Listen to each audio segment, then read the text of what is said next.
అందరికీ నమస్కారం. నేడు మన ఆంధ్రప్రదేశ్ రాష్ట్రంలో ఏదైతే ఒక ప్రతిష్టాత్మకంగా చాలా పారదర్శకంగా జరిగిన డిఎస్సి రిక్రూట్మెంట్ ప్రాసెస్ మీద వైసీపీ వారు చేస్తున్న అనేక ఆరోపణల మీద నిజాలు తెలుసుకుందాం, ఒక ప్రయత్నం చేద్దాం. ఈరోజు గోపాలపురం శాసనసభ్యుడిగా ఈ నియోజకవర్గంలో ఉండి ఇక్కడ డిఎస్సికి ప్రిపేర్ అయ్యి మెగా డిఎస్సి 2025కి ఉద్యోగాలు సాధించిన అనేక కుటుంబాలని కలవడం జరిగింది. వాళ్ళ ఇళ్ళకెళ్ళాను, వాళ్ళ యొక్క ప్రయత్నం ఎలా జరిగింది, ఎలా మొదలుపెట్టారు, ఎలా విజయాన్ని సాధించారు, ఈ క్రమంలో వాళ్ళు ఎదుర్కొంటున్న అనేక అంశాలని అర్థం చేసుకునే ప్రయత్నం చేశాం. ఈరోజు డిఎస్సి రిక్రూట్మెంట్ ప్రాసెస్లో ఒక దుర్మార్గపు చర్య వైసీపీ వాళ్ళు, జగన్ అండ్ కో బ్యాచ్ వాళ్ళు చేస్తున్న ప్రయత్నం.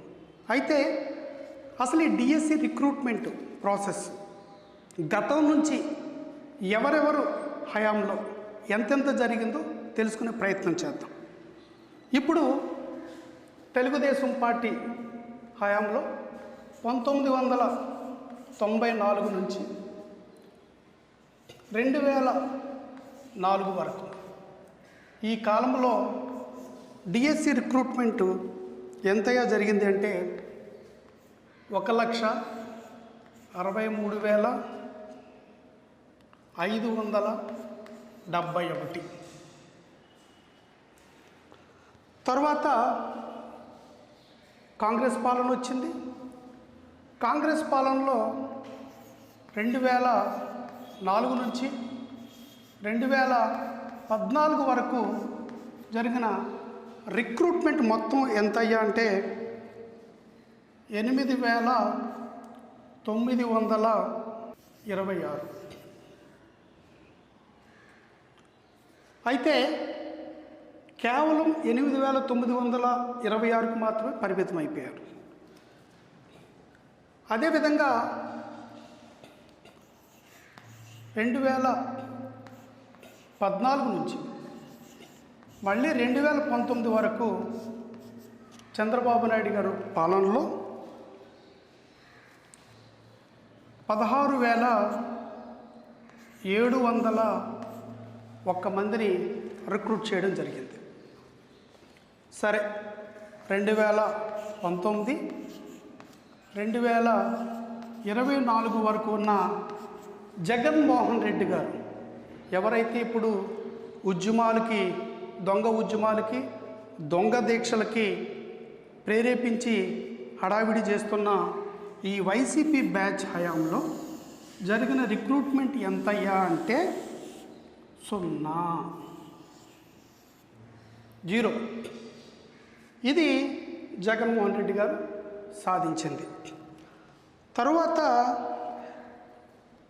ఇప్పుడు ఏదైతే 2024 పాలన స్టార్ట్ అయిన తర్వాత ఇప్పుడు ప్రజెంటు 2025లో మెగా డిఎస్సి జరిగింది. అది ఎంత అంటే 16,347 మంది. అంటే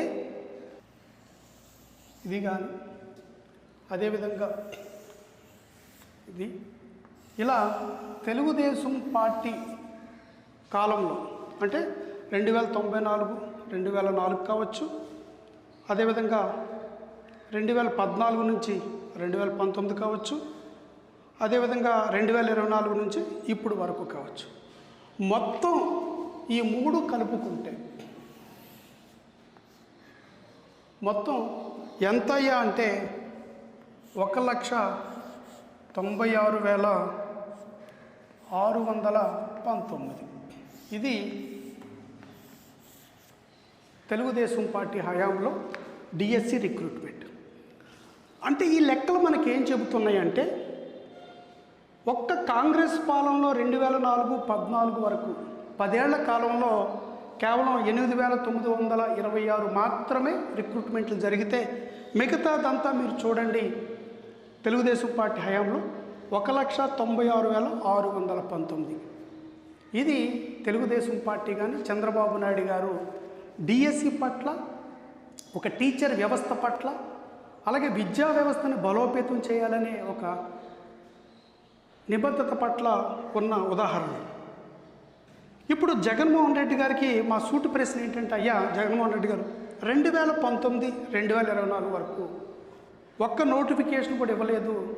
2019 ఎన్నికలకు ముందు ఉత్తుత్తి నోటిఫికేషన్ ఇచ్చారు, అది కూడా క్యాన్సిల్ అయిపోయింది, అనేక విమర్శలు ఎదుర్కొన్నాయి, తీసేస్తే 0 మీరు సాధించింది. మీరు ఏమీ సాధించకపోగా ఏదైతే చంద్రబాబు నాయుడు గారు తిరిగి 2024 కూటమి పాలన అధికారంలోకి వచ్చిన తర్వాత విద్యాశాఖ మంత్రిగా ఉన్న నారా లోకేష్ గారు ఒక పట్టుదలతో, కసితో విద్యా వ్యవస్థలో ప్రక్షాళన తీసుకురావాలి. ఎందుకంటే ప్రభుత్వ పాఠశాలలో చదివేది మధ్యతరగతి, దిగువ మధ్యతరగతి కుటుంబాల వాళ్ళ పిల్లలు, అదేవిధంగా అట్టడుగు వర్గాలకు చెందిన వారి యొక్క పిల్లలు, వాళ్ళకి మంచి భవిష్యత్తుని ఇవ్వాలి అంటే ఉపాధ్యాయులు ఉండాలి, రిక్రూట్మెంట్ జరగాలి అని ఒక పారదర్శక విధానాన్ని తీసుకొచ్చారు.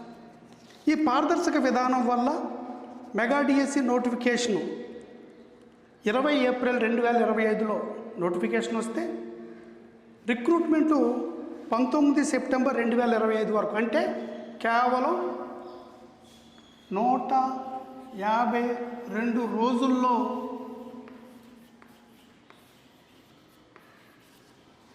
అంటే నోటిఫికేషన్ నుంచి రిక్రూట్మెంట్ వరకు కేవలం 152 రోజుల్లో ఒక పారదర్శక విధానంలో, అదేవిధంగా జగన్మోహన్ రెడ్డి గారు అంటే బ్యాచ్ వేసిన సుమారు 200 పైచిలకు కేసుల్ని దాటుకొని, ప్రతికూల పరిస్థితులను దాటుకొని ఒక విధానంలో, నూతన విధానంలో రిక్రూట్మెంట్ జరిగింది. అయితే ఈరోజు ఎవరైతే డిఎస్సిలో విజయం సాధించిన వాళ్ళ యొక్క కుటుంబాల దగ్గరికి వెళ్ళినప్పుడు అందులో పేద వర్గాలు ఉన్నాయి, మధ్యతరగతి కుటుంబాలు ఉన్నాయి, దిగువ మధ్యతరగతి కుటుంబాలు ఉన్నాయి, తల్లిదండ్రులు చనిపోయిన వాళ్ళు ఉన్నారు, తండ్రి చనిపోయిన ఆడబిడ్డలు ఉన్నారు. వీళ్ళు ఒక కఠోర దీక్షతో, ఒక క్రమశిక్షణతో పనిచేసి దాని మీద ప్రిపేర్ అయితే ఈ రోజున ఒక గొప్ప విజయాన్ని సాధించారు. ఈరోజు జగన్మోహన్ రెడ్డి గారు వాళ్ళు కష్టాన్ని, వాళ్ళు సాధించిన విజయాన్ని నడి రోడ్డు మీద అవమానపరుస్తున్నారు. వాళ్ళు ఈరోజు నేను కలిసినప్పుడు ఒక ఆయన ట్రాక్టర్ డ్రైవర్ ఉన్నాడు. ఆయన అన్ని నిద్రాహారాలు మానుకుని, కుటుంబాన్ని వదులుకుని ఆయన ఒక దీక్షగా, కఠోర తపస్సులాగా సాధించాడు. కొంతమందికి 2018, 2014, 19 హయాంలో 2018 రిక్రూట్మెంట్లో 1 మార్కుతోనూ, అర మార్కుతోనూ డిఎస్సిని కోల్పోయిన వాళ్ళు మళ్ళీ 2025 రిక్రూట్మెంట్ వరకు 7 సంవత్సరాలు ఎదురు చూడాల్సి వచ్చింది. ఒక విజయం కోసం, ఒక గెలుపు కోసం, ఒక లక్ష్య సాధన కోసం జగన్మోహన్ రెడ్డి గారు చేసిన ఒక మోసం వల్ల, ఒక దగా వల్ల, ఒక కుట్ర వల్ల సుమారు 7 సంవత్సరాలు ఎదురు చూసిన తర్వాత మళ్ళీ ఇప్పుడు విజయం సాధించారు. ఆ విజయాన్ని అవమానపరుస్తున్నాడు జగన్మోహన్ రెడ్డి గారు. కొంతమంది వైసీపీ నాయకులు సెలక్షన్ విధానంలో టెట్ కూడా రాయకుండా వచ్చేసారన్నారు. స్పోర్ట్స్ కోటా ఉన్నప్పటికీ సబ్జెక్టుకి సెలెక్ట్ అయిన టీచర్స్ అందరూ కూడా టెట్ క్వాలిఫై వచ్చిన వాళ్ళే. అలా టెట్ క్వాలిఫై కానీ, స్పోర్ట్స్ కోటా కానీ, ఏదైతే 382 మంది స్పోర్ట్స్ కోటా ద్వారా రావడం జరిగింది. అందులో ఒక 10 మంది మెరిట్తో వచ్చారు. అది తీసేస్తే 372 మంది సుమారుగా స్పోర్ట్స్ కోటాలో వచ్చారు. దాని మీద వివాదం రేపుతున్నారు. ఒక్కటి ఏంటంటే, ఏదైతే జగన్మోహన్ రెడ్డి గారు లేవనెత్తిన ప్రతి అంశాన్ని ప్రభుత్వ ఉన్నతాధికారులు స్పందించారు. ఆ అభ్యర్థులు ఎందుకు సెలక్షన్ కాలేదనేది చాలా సవివరంగా, క్రానలాజికల్గా, చాలా ప్రాసెస్ ఓరియంటెడ్గా ఎక్స్ప్లెయిన్ చేయడం జరిగింది. అయినా మీ బురద చల్లడం ఆపలేదు. ఇది ఆంధ్రప్రదేశ్ రాష్ట్ర ప్రజలను మోసం చేయాలనే మీ ప్రయత్నం. జగన్మోహన్ రెడ్డి గారు ఇవి లెక్కలు, ఈ లెక్కలు తప్పని మీరు ప్రూవ్ చేయగలుగుతారా? 2004 వరకు తెలుగుదేశం పార్టీ హయాంలో 163,571 డిఎస్సి పోస్టులు తీయడం జరిగింది. అదేవిధంగా 2014-19లో 16,701 పోస్టులు తీయడం జరిగింది. 2024 నుంచి 2025 ఈ సంవత్సర కాలంలో, మొదటి సంవత్సర కాలంలోనే 16,347, మొత్తం కలిసి 1,96,619 డిఎస్సి పోస్టులు ఈ రోజున మీరు ఆంధ్రప్రదేశ్ రాష్ట్రంలో ఏ టీచర్ని కదిపినా మీకు ఉద్యోగం ఎప్పుడు వచ్చిందయ్యా అంటే వాళ్ళు చెప్పే సమాధానం మాకు చంద్రబాబు నాయుడు గారి హయాంలో టీచర్ ఉద్యోగం వచ్చింది. ఈరోజు కూడా ఒక మహిళని కలిసాం. వాళ్ళు 3 అక్క చెల్లెళ్ళు. వాళ్ళ యొక్క సిస్టర్కి ఒక అక్కకి చంద్రబాబు నాయుడు గారి హయాంలో 2018లో డిఎస్సిలో సెలక్షన్ అయితే మిగతా 2 చెల్లెళ్ళు కూడా అక్కను స్ఫూర్తిగా తీసుకుని మేము కూడా సాధించాలని కఠోర దీక్షతో పనిచేస్తే గత 5 ఏళ్ళు జగన్మోహన్ రెడ్డి గారి పాలనలో రిక్రూట్మెంట్ జరగక నోటిఫికేషన్ లేక 7 సంవత్సరాల ఎదురు చూపుల తర్వాత వాళ్ళు విజయాన్ని సాధించారు. ఆ విజయాన్ని మీరు అవమానపరుస్తున్నారు. ఒక వ్యక్తి కూలి పని చేసుకునే వ్యక్తి, కూలి పని చేసుకుని తన జీవనాన్ని కొనసాగిస్తూ ఉన్న వ్యక్తి, తన యొక్క విజయాన్ని మీరు అవమానపరుస్తున్నారు. ఒక ఆయన ఎలక్ట్రికల్ షాప్ నడుపుకుంటూ ఆ షాపు వ్యాపారాన్ని ఆపేసుకుని షట్టర్ క్లోజ్ చేసి ఆ నెలలో మొత్తం కూడా కఠోర దీక్షగా పనిచేసి ఒక ఉద్యోగాన్ని సాధించారు. ఇట్లా ఈ 16,347 మంది యొక్క వారి కుటుంబాల యొక్క శ్రమని, దీక్షని, కఠోర ప్రయత్నాన్ని మీరు ఈరోజు అవమానపరుస్తున్నారు. దీనికి మూల్యం చెల్లించుకుంటారు జగన్మోహన్ రెడ్డి గారు, మీరు అండ్ బ్యాచ్. మీరు చేసే దొంగ దీక్షలు ప్రజల ముందు ఉంచుతాం, ప్రజలకి సమాచారాన్ని ఇలా తెలియపరుస్తాం, ప్రజల్లో ఒక చైతన్యం తీసుకొస్తాం. ఈ యొక్క 16,347 మంది సాధించిన విజయం తాలూకా గాథల్ని ప్రజలకు తెలియపరుస్తాం. గుర్తుపెట్టుకోండి జగన్మోహన్ రెడ్డి గారు, మీరు చేస్తున్న ఈ కుట్ర, తోడేళ్ల గ్రూపుతో పెట్టి మీరు చేస్తున్న ఇది ఏదైతే ఉందో దీన్ని తీవ్రంగా ఖండించడమే కాకుండా టెంటల్లో కూర్చుని మీరు దొంగ దీక్షలు చేస్తున్నారు కదా, వైసీపీ అండ్ కో బ్యాచ్.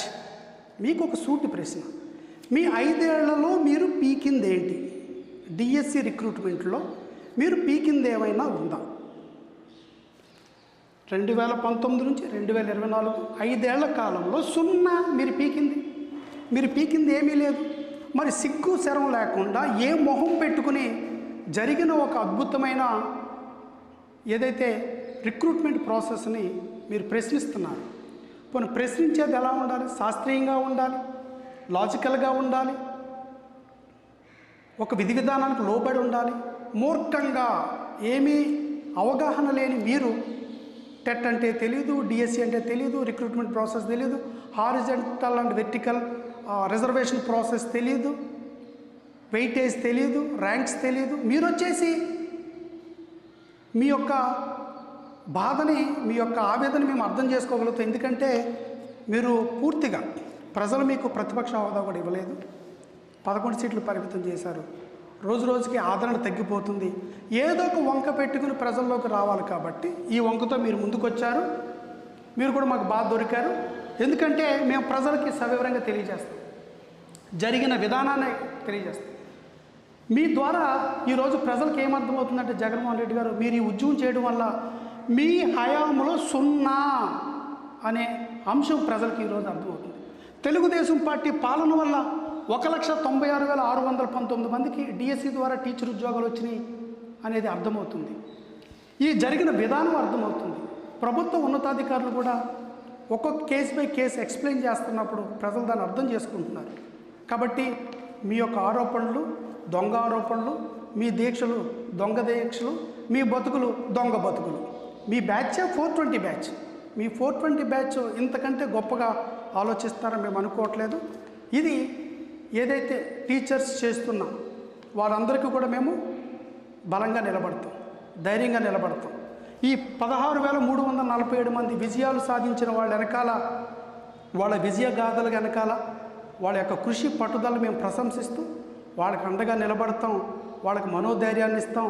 మీ ఉడతూపులు, మీ యొక్క బెదిరింపులు, మీ యొక్క అరాచకాలకి అడ్డుకట్ట వేస్తామని తెలియజేస్తూ మరొకసారి ముఖ్యమంత్రి వర్యులు శ్రీ నారా చంద్రబాబు నాయుడు గారికి పాదాభివందనాలు తెలియజేసుకోండి. ఎందుకంటే మీ విజన్, మీ యొక్క పరిపాలన దక్షత, మీ ఆలోచన ఈ సమాజం పట్ల మీకు ఉండేది ఈ లెక్కల రూపాన్ని అర్థమవుతుంది.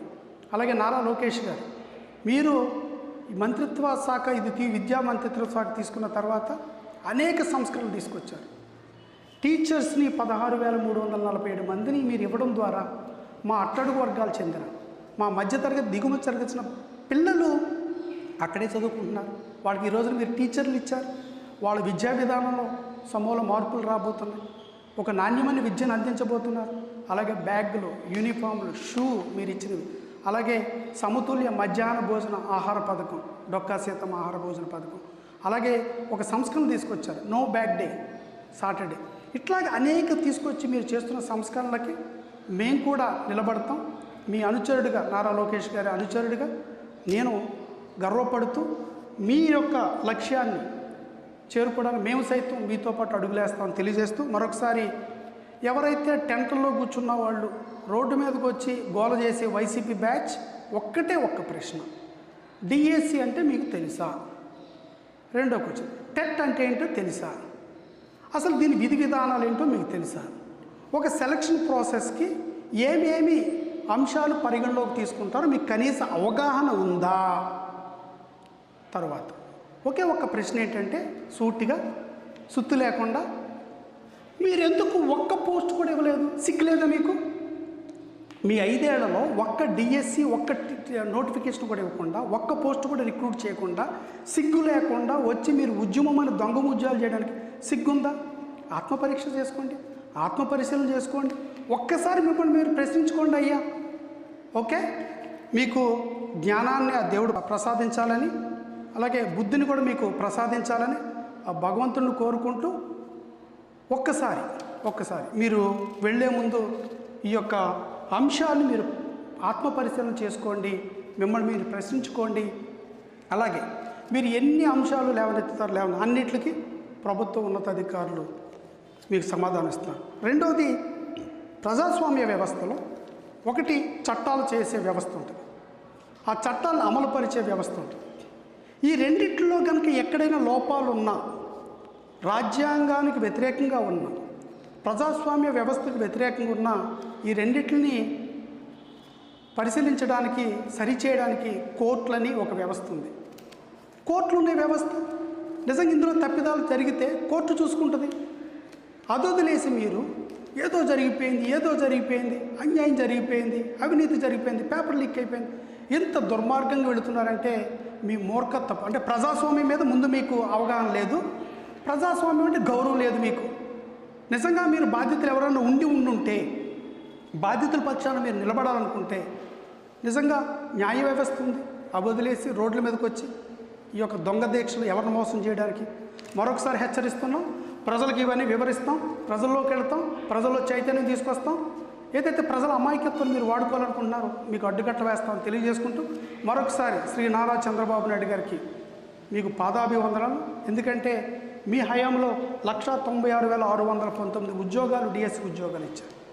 నారా లోకేష్ గారు ఒక పారదర్శకమైన విధానాన్ని తీసుకొచ్చారు. కేవలం 150 రోజుల్లో ఎంత గొప్ప అద్భుతాలు తీసుకొచ్చారు. 16,347 ఉద్యోగాలు తీసుకొచ్చారు. మీకు కూడా ధన్యవాదాలు తెలియజేసుకుంటూ, మీ అనుచరుడిగా గర్వపడుతూ, మీ యొక్క ఆలోచనని, మీ యొక్క ప్రణాళికని ప్రజల్లోకి బలంగా తీసుకొస్తాం, ఫలితాలు తీసుకొస్తామని తెలియజేసుకుంటూ అందరికీ ధన్యవాదాలు, నమస్కారం. ప్రజలకు కూడా ఒక విన్నపం, అయ్యా నిజాలు తెలుసుకోండి, కొంచెం సమయాన్ని కేటాయించండి, ఏం జరుగుతుందో అవగాహన చేసుకోండి, తద్వారా మీరు స్పందించమని కోరుకుంటూ, ప్రజలారా ఈ 16,347 మంది కష్టాన్ని, వాళ్ళ శ్రమని, వాళ్ళ కఠోర దీక్షని గుర్తించమని కోరుకుంటూ అందరికీ నమస్కారం. Thank you.